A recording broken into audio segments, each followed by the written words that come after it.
And we'll see, RSG, honestly, both sides have a lot of comfort. You take a look at, again, Xiao Yu, Grandmaster Painkley, excellent level, well, he's over 25. You know, in fact, he is 25. And then, you know, the Morphling on Natsumi as well. He is Master Tier. So there is a lot of comfort between either sides in an all-important Game 2. Polaris, one game away of moving to the lower bracket finals and again securing at least their place in the last chance qualifiers. Who's the one holding these wards here? Looks like the Observer ward is backpacked right now from AU as they place one of these super deep ones out there. They want to make sure that they can catch out any of these stacks that start to be built up for Exilern. Of course, plenty of potential to be able to rotate towards those as the Bat Rider or the Coddle to be able to steal those away. So that's what I'm going to have my eyes on. Polaris being able to respond to that sort of aggression once they get the Undying a good start to this game. And even if they're able to build up their own stacks inside of the dire ancient area, you can just use the Tombstone to be able to farm those. So if Polaris are on point with some of their movements, they can really start to build up an early net worth lead in this game. Does look like though, you know, that net worth lead to start, very minor. It's going to be going down to RSG's favor. They get 3 bounties, and Polaris, they will take only the 1 bounty. So we'll see how this is able to shape up. We get a nice little cute plays coming out from Xavier's mid with the Coddle. Is able to scout out the ward placement. So get a nice little D ward for himself and quarter way towards level 2. I'm just keen to see how this bot lane goes. That's where the majority of my vision's going to be, although we have to be watching mid at any time, right? Anytime there's a Bat Rider matchup, you always need to be conscious of the fact that these dives could happen. Lightning Storm, as we expected, going to be leveled up first. Not quite level 2 just yet, otherwise I feel like Lelouch might have even gone for a kill attempt already at the first creep wave. Yeah, I wonder what the play is going to be. I think Lelouch honestly goes Flame Break, because if you go for Firefly, you're probably moving fast enough, honestly, just to be able to dodge out the Split Earth. That is one of the other nice things about this Leshrac matchup into the Bat Rider. So we'll see what the read's going to be here for Lelouch, but you see he's having an incredible lane to start.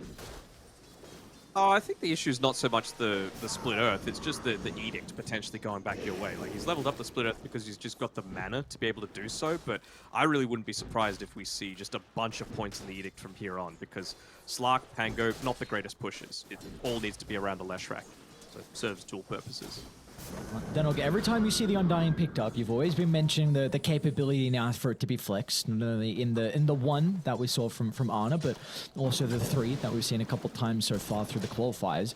What are we expecting the item build to be out of Forcer? What's the difference that he'll go for in regards to like a support build? I really don't think there's that much difference. I think you just need to be this frontline presence to be able to force a lot of attention onto you. You've got decent, well, not save, but sustain through the Keeper of the Light once you hit the level 6. So, yeah, it's just about getting that Echo Saber, trying to bully down a little bit, specifically on top of the Leshrac if you can. He's going into the Soul Ring, which for an Undying makes so much sense, just because of the new way that it works. With once you recover that health at the end of it, or rather once the buff expires, you just get all of that max HP back rather than be stuck on the same percentage. So it's basically like you're losing 0 HP for all of that additional mana. It's kind of an interesting build from MKS as well, going to the Fluffy Hat. I don't particularly see this, especially from a carry, but I guess plus 125 health here for the Slark in a lane where we see all the spamming, and you mentioned the threat of like decaying him down into the blast. So I'm impressed by that, and also by Roger's positioning kind of to the north of the lane. You need to scout out when the blasts are coming through. As soon as you get that confirmation that Xavius is charging up the Illuminate, then MKS, he can reposition accordingly. Yeah, I mean, the Fluffy Hat's different to, for example, a Wraith Band in that it's actual health, it's not stats. So you're always going to be able to at least retain that much, regardless of how many decays get hit on top of you. Take a look at how the top lane's shaping up for the moment. Xiao Yu and Xiao Bonbon gonna drag some creeps, get up to their own shenanigans. Gonna make sure they get rid of the small camp as well, so there'll be no pools for AU to be able to play with. And again, we mentioned that Xiao Yu, he is on the list for some incredible position 3 Pangoliers. What does he have to look to itemize or hold that thought? Because bottom lane, Tombstone has been dropped down, and it looks like it's going to be an easy first blood as Force will find it thanks to the zombies. I mean, they were always going to be on the better end of this lane, right? Like, such a strong combination together, always able to just fire out your spells at a moment's notice. For the Pango, it's not really a diffuser blade game. Maybe you just need the blink, right? Lane in just the river? being able to... Bonbon, he's going to go down. Roger's going to look to TP in, but Lucia's already been able to reposition, so nicely done. AU has been able to help out with securing the water rune, and they also get a kill along with it. Going to be able to go into this early energy booster here on Exilern rather than the bottle. Kind of a surprising build, but I suppose if the other item that I was potentially considering for Pango was that Lotus Orb, so maybe that's the route that he's looking to go down as well. Right now he's got Spirit Vessel, Blink Dagger, and I believe Lotus Orb coming through after that, which makes complete sense to me. Just that initial lockdown that you need. Oh, that's not good. Well, hopefully they can get some revenge on AU. Bonbon, does he get the stun into the Cancel of the Nightmare? You bet he does, but a bit of a miss there from Silen, so AU's just going to look to TP out. They don't have enough mana for the Lightning Storm, and AU, that is definitely a position where you start to tip them. Come on, don't just give a well played in the team chat. Give him a tip, give him a voice line, give him something. AU's a good-mannered lad. There's a reason that he's been to a couple of TIs. He's got that that mental fortitude, you know? Bottom lane, Force, they're battling over with MKS. Force, is he going to be able to win the man fight with the Tombstone layer down? It looks like that's the case. A big kill for MKS Defiant, but he still will be chased down with the blast and the help of the Tombstone zombies. So Polaris, they'll find the trade, but I'm sure Slark is not too mad about that. Well, he's still 1,000 net worth behind right now, you know? So the fact that he was able to get the kill first, I suppose, is nice. At least it's going to get him a little bit more levels, but it's nearly 6 minutes in and he's not level 4 yet. It's going to be really important for them to try and let him soak his experience towards the 6. Once again, throughout the river, we're going to have the rotations coming out to try and secure the runes. Will be the Invis spawning down bottom. Lelouch looks like going to look to go for Silern. Finds the lasso drag back, a couple of sticky napalm stacks to play with, and this is an easy kill for Lelouch to find. Wonder what they're going to do with this bottom lane. Again, they're going for another few kill attempts here, but you're leveling up the Dark Pact. It's not really going to have any effectiveness against the Decay. Of course, good against the Solar Bind, good against the Stickies, but to me, it feels like he just doesn't want to be in this lane at all. So it's just about getting to that level 6 as quickly as possible, having Roger stay as close to the lane as he can, but as far as out of experience range. Just get him that level 6, bring him to the jungle on MKS, and then look to hopefully try and catch up in that way. Because you will not catch up at all if you're just forced to stay next to this Undying. Is there even the potential for maybe some rotations to come out from RSG to really offset how poorly bottom is going? I feel like the rotations need to come before Undying's been able to get some of these decay stacks off, because he's tanky enough now at this stage that the top river, even if you rotate the Pango, going to be able to bring down the Bane. Jiayu thought he might look to try and catch up to the Batrider with the Rolling Thunder. Back to bottom, Roger is getting dived onto the T1 tower. As soon as the Tombstone's laid down, there's just nothing that RSG are going to be able to do. Jiayu will make the attempt. He needs to be pretty goddamn quick with the Rolling Thunder. He'll just get the first stump, but the second one's not there. Force, he can reapply the Decay, killing off the Slark, and now Jiayu, he's going to be a bit cautious. So he's got this Swashbuckle to get some distance away. This is what I was talking about, though. Like, you make the rotation down on the Pango, you use the ultimate, but this is after he already had 12 strength stolen away. And it just feels like you're not able to convert on the damage there. So any sort of rotation that came through would have had to have been, I guess, on Exilern, but he was having his issues elsewhere. Really does feel like they're not going to be able to do too much at all on RSG until they're able to pick up that level 6 for themselves. He's even gone for this build that emphasizes a bit more of the laning presence, the farming potential on Exilern with the maxed out Lightning Storm. Not maxed out, but heading towards it. So you don't even have the potential to take towers with a Diabolic Edict, just the 1 point so far. Feels like RSG, they're in this position where they have to swap the lane. So Xiaoyu down to bottom, MKS to top. But this is a level 5 Slark against a level 7 Morphling who could just solo zone out Slark. You see the difficulties with him being able to play. So they're going to be forced to bring the Oracle up on Roger. It's that delicate balancing act, right? Close enough to save, but far enough away that you let him get his level 6. Maybe starting to build up some stacks if he can, but well, he's finally been able to de-ward the medium camp there. At least that'll spawn this time around. Xiaoyu. Look at the ultimate off. A nice pushback. The next little couple wards to be able to chain control down the Batrider. Do they have the damage? So that's the thing in question. As Lelouch is able to fly himself away. They'll chase down a kill onto Silen, and now they're even able to catch up to Xiaoyu in the river as well. As Lasso will be applied. Force up to a dominating streak on the offlane, Undying. And this is starting to get really grim here for RSG. It is indeed. Like, this is just playing this lane really well. The Slark, it was a great pick, but just the flex to be able to change things up, go for this super strong lane, and you haven't even reached the peak timing for the Undying. Like, he's obviously very strong in the laning stage, but there's plenty of levels left to come for the Tombstone. He still doesn't have that BKB that's just going to allow him to run forward without a care in the world against this Flesh. They really need to start getting the kills, though, on RSG's side. Even just the one to get a point into the Urn of Shadows. That Spirit Vessel is going to be a pretty significant tool at being able to deal with the Undying prior to the BKB or the Morphling, prior to him picking up that Manta style for himself. Yeah, maybe the kills can start to come out as well when Xiaobompon hits his level 6. That extra burst potential with the sharpshooter, we've seen just multiple times some of the Polaris members have just survived on a slither of health. So if you can get that sharpshooter out, and then maybe that could be enough to start to get some pickoffs on across the map. Indeed. I mean, if Exilern had a few more points into the Edict, maybe he could have played around his siege creep a little bit more here on the top side. Right now, he's just waiting for the next wave to connect through. Deliberately not getting rid of that siege creep immediately, just so that the wave still does have that capability to push in and do the damage in that way.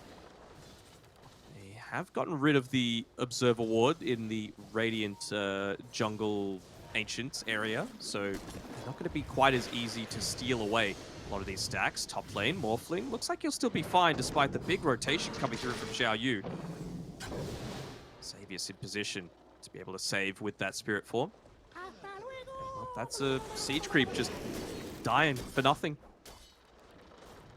And meanwhile, you see what's happening across the map. Lelouch is taking a gigantic stack of the triangle. Force is still really farming down bottom, and even AU's getting a little bit of golden and valuable experience mid lane as well. So Polaris are just continuing to find the advantages on all lanes of the map, and this smoke has to connect on RSG. They are falling way too far behind.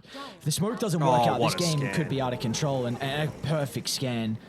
They're going to try and attempt with the Rolling Thunder, but AU's already got enough distance away. He'll turn with the Fiend's Grip, and it's not going to be in cancel. RSG, they're going to get out, but they might not be able to. Lelouch doesn't find a target with the lasso, so they got to turn their attention back to killing off Xiaoyu, and there's the lasso and the damage coming out from that to me. But like you said at the start of it, what a scan for Polaris to read that play perfectly.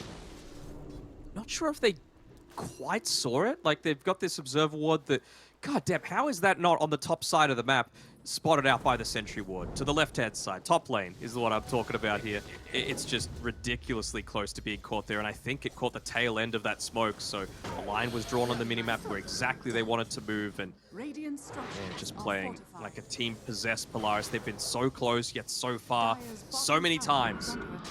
If they're able to keep this up, they're booking themselves a ticket to Singapore.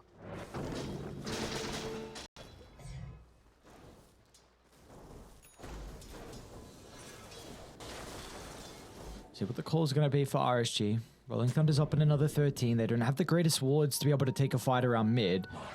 They're still just going to charge down Polaris under the tower. Maybe they feel like they can with the maxed out Edict.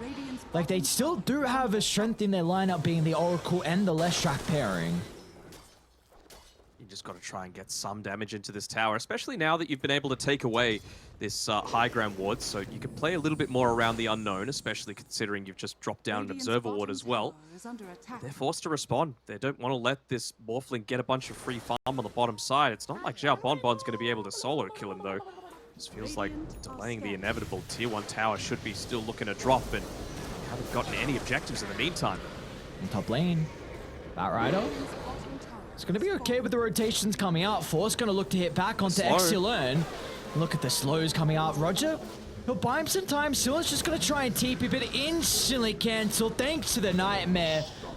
Down goes the combo that we were saying could be their angle back in, and RSG, 2 casualties, and now across the map, Lelouch even has haste to work with, so he might just charge down Xiao Bonbon.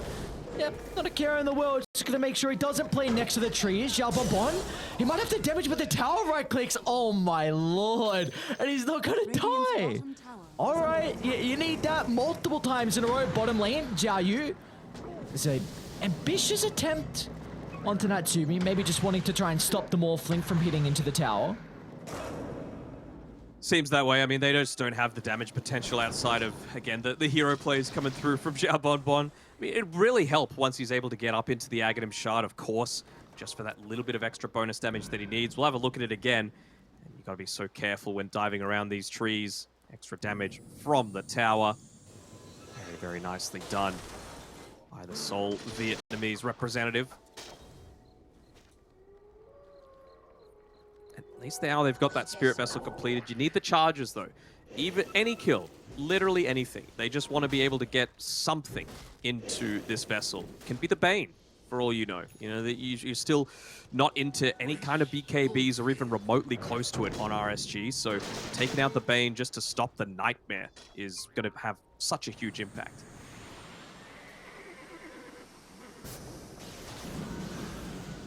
See how difficult it is for them to siege just with Coddle being this nuisance up top. Like, good luck diving him. Fortune's End from afar, and he can just easily get back under the tower. And well, this will set up for some TPs. Force is going to be here to protect. He's level 10, so he's got that decay damage talent up to 180 base damage, double to creep waves. So he's very able to consistently just shove these lanes out. You don't even need the Coddle for it anymore. Wow. I'm not opposed to taking the occasional bounty. What a goddamn hero. I hope we see more core Undying. Yep. Feels good. And you're able to get into some of those kind of busted talents as well. The extra decay damage, the Tombstone zombie damage, Tombstone on death, free Aegis. Radiant's top tower is under attack. See them smoking out for Polaris, looking to enter the lane.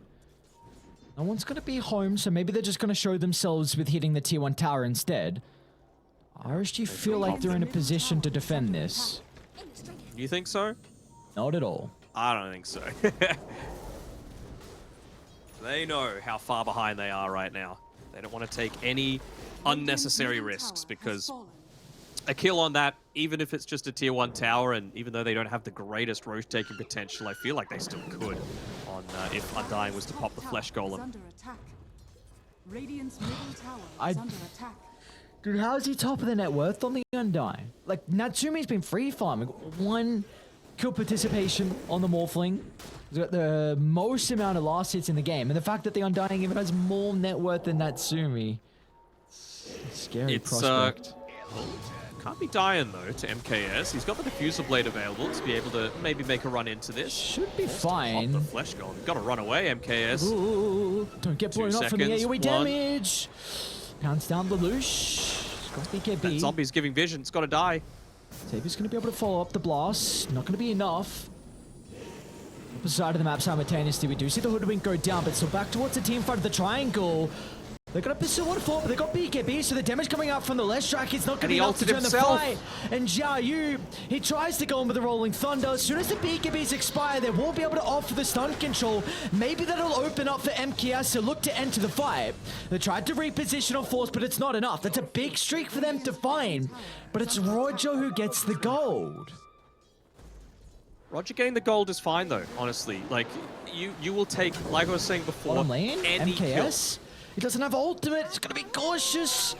Couple of more right clicks. Natsumi almost solo kills the Slark. They just needed any kill, though, right? Now you've got the charges into the Spirit Vessel. Mid Now, lane. well, I was about to say maybe you can go for a kill. Not if you're getting dived, though. Just getting run down by Lelouch as well as Xavius. Gives him the Chakra Magic. Going to allow him to go for that full-on dive. Oh boy. Lelouch 5-1 and 4. All the callers off to an incredible game. And the supports, yeah, they're showing their prowess as well to be able to enable them. Xavius, pretty goddamn farm. What you would kind of expect out of a Keeper of the Light. 4 stuff already completed. And with the free game that Polaris have, what are we expecting out of Xavius? Like, what can he itemize to help propel this lead that they have? I don't want to see him go into a Scythe of Ice here. Like, he seems like he's going for a Glimmer Cape. Yeah, seems that way. But the Scythe is just going to provide so much, right? I was mentioning before that they are pretty lacking in the lockdown department. How are you going to kill the Slark? You got some AoE damage, but you got to have that little bit of lockdown, you know? Definitely is always a great answer to the Slark and the Pango. So, yeah, I like that call. I can also see why he's going Glimmer Cape, because it does feel like their only way back in is really if they run a little bit too aggressive and Exilion's able to get the magic damage going out, which he will be going Bloodstone as his next item. So he's going to want to help out with the survivability and just how much mana he can freely be using these fights, but such a difficult task once again. It's a 10,000 deficit, a 17% probability for RSG. And they haven't taken any tier 1 towers yet, right? So there's still a decent amount of gold left on the map for them. And you've got the tools to be able to do it. All it takes is one successful team fight. You probably take 2 towers, to be honest. Just never seem to want to give it up for free, though. Force being the one to rotate up towards this top side. They'll scout him out, though. I wonder if they can look to fully commit just to try and take out this Undying. They're gonna try. The Flesh Golem, yes, he does. Oh, even the BKB is going to be popped, and the reinforcements have arrived. And RSG, they're going to get out, cut their losses with the Oracle's life, and just hope the rest of the members will escape. That's going to be the case. They're just into Roche with the double damage on Natsumi. They feel like they just, if you don't have Rolling Thunder, how are you going to fight this? The Oracle as well. You did pop these big abilities like the BKB, the Flesh Golem, so you got that additional damage coming into Roshan as well. I really like this call from Polaris just because there was no way they were contesting into this and they didn't want to keep fighting on Polaris. Nice 4-staff. Radiant's top tower is under attack. Now Lelouch is going to try and catch up. He's got the lasso. What a perfectly placed flame break. And AU's on the right side as well. He can hold him down with the Fiend's Grip. The Bushwhack is there, but it's too late. The damage has been dealt. They've killed off the Lesh and Polaris. They can look for more. They'll be able to spy out the Hoodwink in the tree line. And the Duke as far as he can to the north, but the trees, they will run out, and so too will his life. Yeah, this isn't farming under a new vision, is he? No, it doesn't seem so. But he's going to be running into Lelouch if he stays here for too long. Looks like he's going... Where is he going? Is he going into the Aghanim? Yeah, it seems that way. To Lelouch. Doesn't have the BKB available, but you do not have the damage, my friend. Radiant's top tower is under attack. Really does feel like these fights open up so much if Bane just dies. And the big credit of that has to be given over to AU, right? His positioning's been pretty solid so far, just the one death. And always making sure to value his life to the highest potential.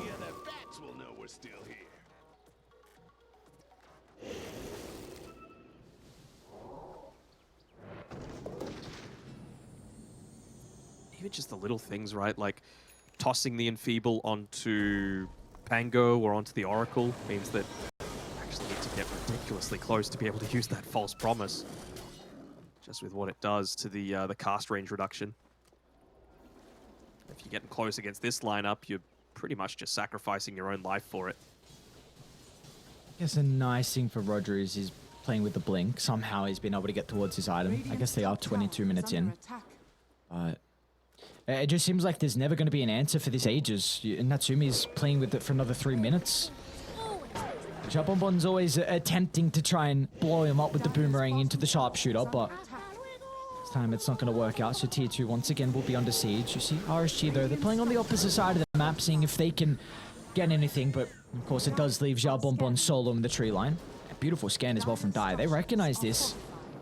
Lelouch, he might try and find the setup. Okay, yes, fine for the moment. How long do you want to stick around though for the Slark? He's actually gonna go back in. They'll get the stun into the Bane. Xiaoyu needs to bring down the support. The Fiend's grip could prove to be an issue for the Rolling Thunder through the middle of the fight, but RSG, they're gonna get out. They're stuck around for a little bit too long. Meanwhile, inside the mid lane though, Exilern, he's separated from the team. Another member of RSG that is just not playing together. And Polaris, they're continuing to hunt.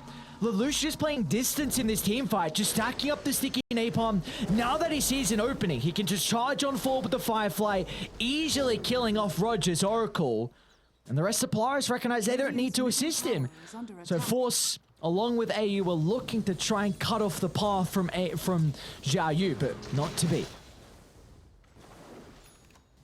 Not to be at all. I mean, they are, again, just lacking in damage to be able to deal with this. Multiple heals, multiple ways to disjoint, incredibly tanky heroes. It just doesn't feel like it's the draft from RSG to be able to respond to all of this early aggression. And it feels kind of like they've got some late game answers as well. Undying scales very well, like we were mentioning before with his talents. Morphling really feels like you haven't been responded to by anyone with the exception of probably Slark.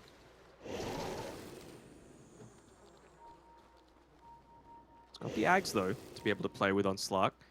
Wait for the little bit of extra Shadow Dance regen, just realizing that against this team, he's going to need to go in, out of these fights consistently. Ooh. Can't be getting picked off like that, though. Might be in trouble with the Dark Pack used. Roger, great timing with the protection out of the False Promise, but Force, he's just into the middle. He recognizes with the BKB, they're going to have no answer to the Undying, and RSG, they're going to get out. Look at the damage from Force. Just right-clicking down heroes with no remorse. This core Undying is such a treat to watch. Yes, he is indeed. Even just the small things, right? Getting that Fiend's grip off, meaning that you had to use it defensively on Xiao Bonbon, the Bushwhack, to be able to interrupt it, but that's not the ideal target. You want to make sure that you're able to use that for a kill attempt rather than something defensively. And just their backs are against the wall. It doesn't feel like they have any chance of coming back into this one. But a plus gives it 4%, but I think that's just being a little bit wholesome. Trying to give them some hope. MKS trying for the backstab. Ooh. He's out of mana though. Close. They're going to try and jump in and blow him Natsumi. A great timing out of the BKB as soon as the Aegis expires, but I don't think they're going to be able to address this as RSG. They need to play in and out team fights. Xiaoyu, he's going to be in trouble though. The Rolling Thunder still on cooldown. He will not be able to escape. I'll chase him down inside the river, and now Jean Bonbon is next on the chopping block. Lelouch is instantly there to follow up on Xavier's jump. That was just one of those fights where it actually felt like it would have been decent if Exilern was just in there, you know? Full HP, full mana, with the Oracle buffing you up as well.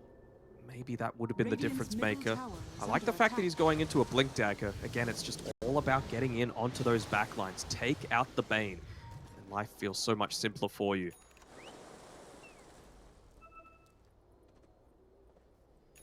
Be so hard for him to find the money for that though, and he's already preempting the fact that, well, high ground defense is going to be happening pretty soon. Aghanim Shard queued up by Exilern, just wanting to be able to catch someone off guard perhaps. Chain stunned underneath some tier 3 towers, let them do the majority of the damage. Yeah, it's going to be very difficult for him to get those both items though. You mentioned how important the Blink is, and then all of a sudden they go high ground, then it's like, all right, we can't go Blink, we kind of need the Ag Shard, so it's a difficult call for Excellent to make and everyone else, but 16,000 net worth lead, it's continuing to grow over time, probability is continuing to drop as well, 4% now for RSG. So hopes on the line, they will finally get a tier 1 tower, so their first tower of the game, let's go. Let's go for a smoke after just claiming one of, actually 2 of these neutral items. Lelouch. Great start from Xiao Bonbon. They get the first stump, but the follow-up's just too late. And now he's got the last, so he's going to try and drag him closer towards the middle. They're holding down the Slark for the moment, but a False Promise is going to be able to buy him enough time. But Force, he recognized his role. Just charge down the left track, make sure that Exilern can't freely spellcast in the middle of the team fights. The Bloodstone spell life still, it's not enough to get him out to safety. As RSG, they're even going to lose the Hoodwink by the secret shop as AU and Lelouch finding easy pickings. But maybe the rest of RSG can try and target down the remaining cast by the tier 3 tower. As MKS I don't know, man. trying to battle onto Natsumi, but that is a pipe dream for them to kill off anyone. Just stealing up Force essence is and looking to get out. He was 5.3k HP, 28 minutes into this game. Finished up the Academ Scepter and just running people down. Radiant's middle tower has I just fallen. don't see an avenue back into them for this. They don't have that BKB piercing lockdown. Maybe if you can get into something like a Basher on the Slark, but he's itemizing defensively, understandably too. You know, we see the difficulties for RSG. It's that whenever BKB's popped on Polaris, like you avoid the less track damage, you avoid the Pango Rolling Thunder, the Hoodwink as well, and Slark can't hold them in place with the leap, so they can just reposition. So it's so difficult. You mentioned it before, but it's just really RSG. The way they win the fights is just if MKS can go in, still a little bit of essence, and they don't need to use the Rolling Thunder at the start of the team fight, because you need the Rolling Thunder for when you're going to be able to jump in with a little bit of essence, when you've kited out the BKBs, and then you have that ultimate to hold them down. But it's a perfect fight, and I really don't think they're ever going to get a perfect fight. Yeah, I mean, he's already brought up the Aghanim Shard on the Leshrac, so maybe just trying to bait people into an area that they think is safe. They've had to use a couple of BKBs now, though, right? So down to 6 seconds, so maybe RSG, the way that they can come back into this is fight around one of their own objectives. Oh, no, that's not ideal. Oh, MKS as well is on the run. Be okay for the moment, but the pick off onto the Pengli should be able to open up the pit now for Polaris. Respawning in 5 seconds, easy pickings for them. There's an Arcane Rune picked up as well from Lelouch. Just looking to close this one out. Do it the safe way.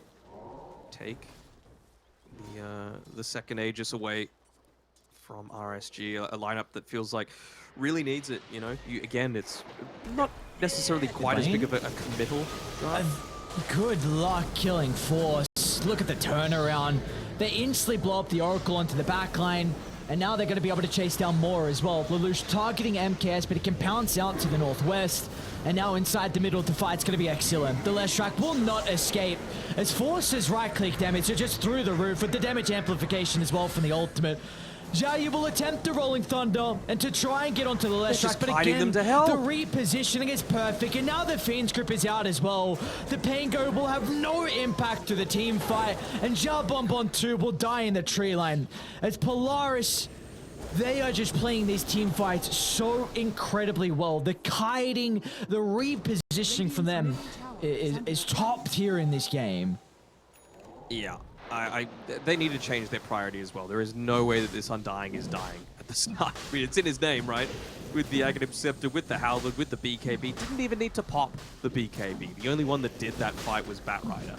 Even, actually, Morphling did towards the very end just to try and clean up onto one of those kills, but you just got to get one of these easier kills, right? You got to force out BKBs, you got to try and reposition yourself. This Blink Dagger, if Exilone picks it up, is going to help a little bit, but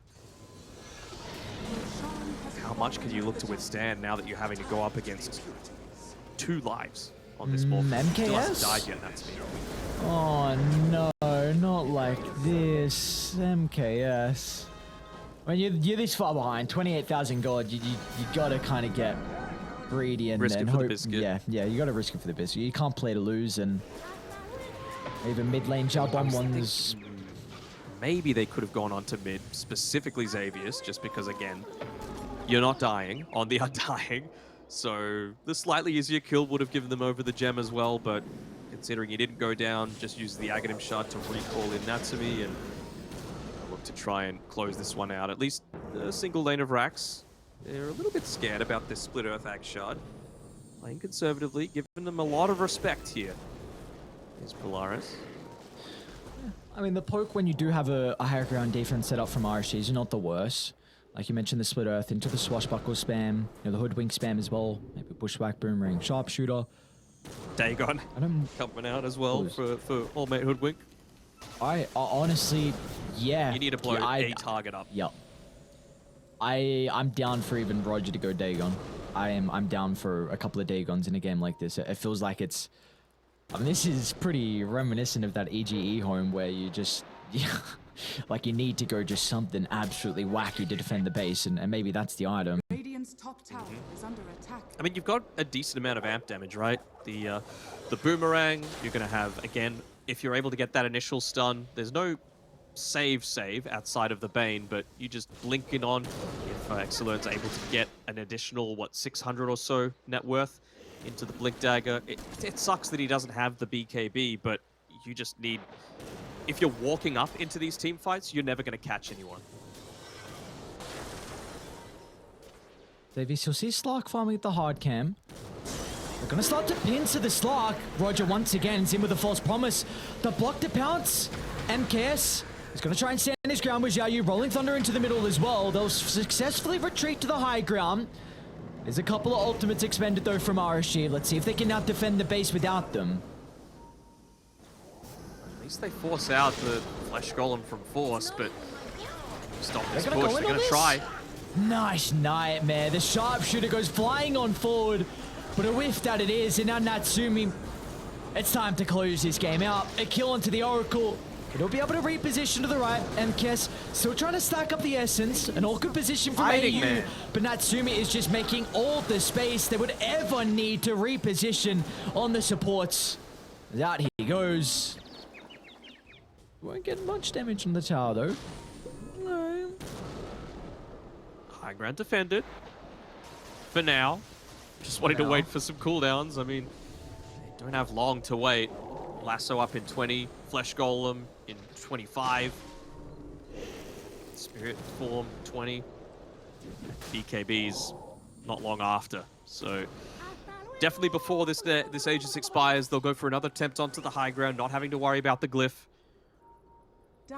Can they pick up an item before then? I suppose they could look to go for Satanic if they really wanted to on Natsumi. Nice scan top, MKS. Even with the nighttime advantage, he's going to pounce in. As soon as Dark Pack expires, they could go. Lelouch's going to be able to find the lasso in an instant use of the BKB, and AU's off to the outskirts. He uses the Fiend's Grip instead on MKS. So Xiaoyu will be able to cover the retreat, but with the backline stab, Morphling's there. He's going to be playing around with the Slark replicate. They'll Delta split MKS up to the north, but they can easily catch up to him. As Natsumi will pounce him down from afar, and Force is rewarded with the kill. I think it was legit just a misclick from AU there. He was right on top with the Rolling Thunder at the same time as the Slark, and just ended up clipping the wrong target. They're able to get the Blink Dagger on the Lesh. You can't give up any free kills, though. And it looks like they're going to give up another free kill. Was promised utilized. The rest of Dara is starting to connect. RSG, you got to get out. You can't be sticking around. You protected Xiaoyu with a false promise, but you tried to turn it around, and it meant that you hanged, and Polaris could capitalize on that. They get the kill onto the Pango still, and now they're chasing down more. As Pom will get blown up to the adaptive strike. No creeps. The one range creep doing his best to try and slow down this game a little bit. Double siege creep wave coming too.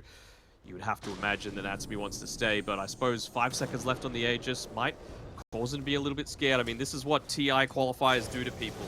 You don't want to throw away what's seemingly an unthrowable game. With that Aegis going away, they feel like they can look to close this one out. Been 0% for probably 5 minutes now on Polaris.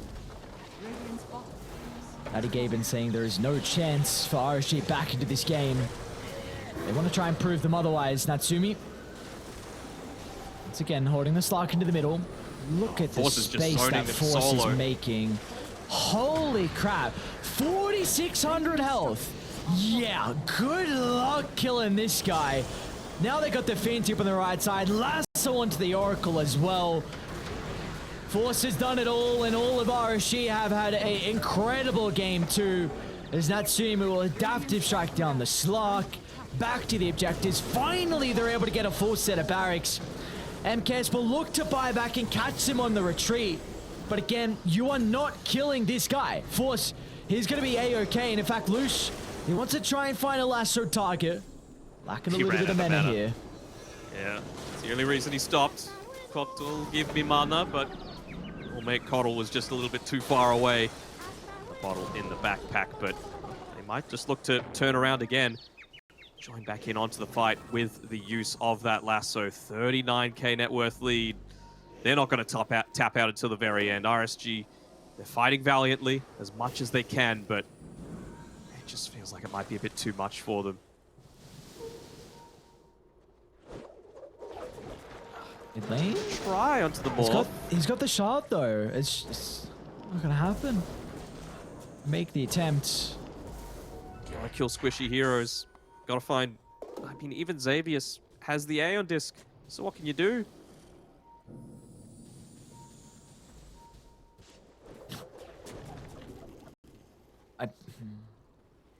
Honestly, I didn't even notice Batrider just has a refresher on the courier.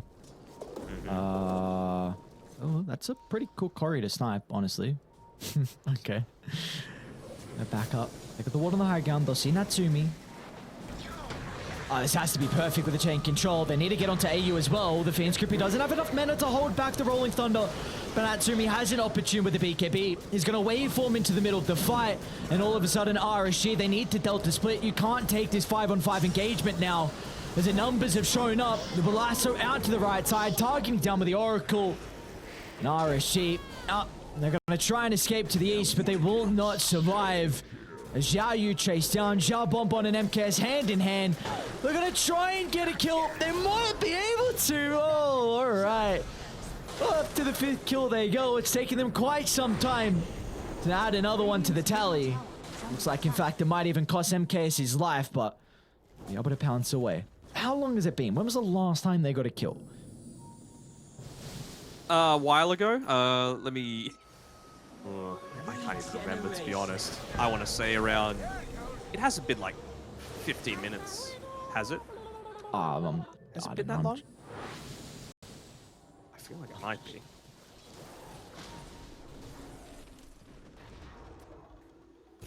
I'm not quite sure. No. No Lesh, no Pango, no damage. So MKS is just going to try and shove the lane out as much as he can with the Batrider on the deck. Feels a little bit more confident to be able to do so. MKS? Feels confident to be able to go up on the high ground solo without a BKB. Yikes.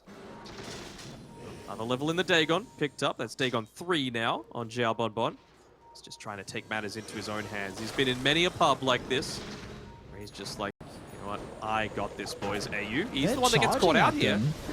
Alright, they'll be able to bring down the Bane to start the team fight. AU's really making them work for the kill. They haven't secured it just yet. Fiend Script will be able to get cancelled off. So they have the numbers advantage. The false promise onto the Oracle for the moment. Sealan's going to be able to stay alive, but the rest of the team, they won't be as fortunate. As Natsumi once again, he's on point with the pounce. Meanwhile, to the left side, Natsumi will continue to chase down Xilern. Now MKS, can he get out though? Pounce up in a couple of seconds. AU waiting on the high ground. Will jump away, but Force is in hot pursuit along with Natsumi. A full 5-man wipe. And all it comes is at the cost of Bane's life and his buyback. And in the end, RSG, they will tap out. It's too hefty of a kill to come back from. As Polaris, congratulations to them. They will secure top 3 and at least move on to the last chance qualifiers. Not a lot of emotion for that. I mean, they had a hard slog throughout these brackets, and well, they know the job's not done. They think that last chance qualifiers, there's plenty of good teams there from all over the world, and yeah, that's feeling a little bit flat on RSG, understandably. You know, they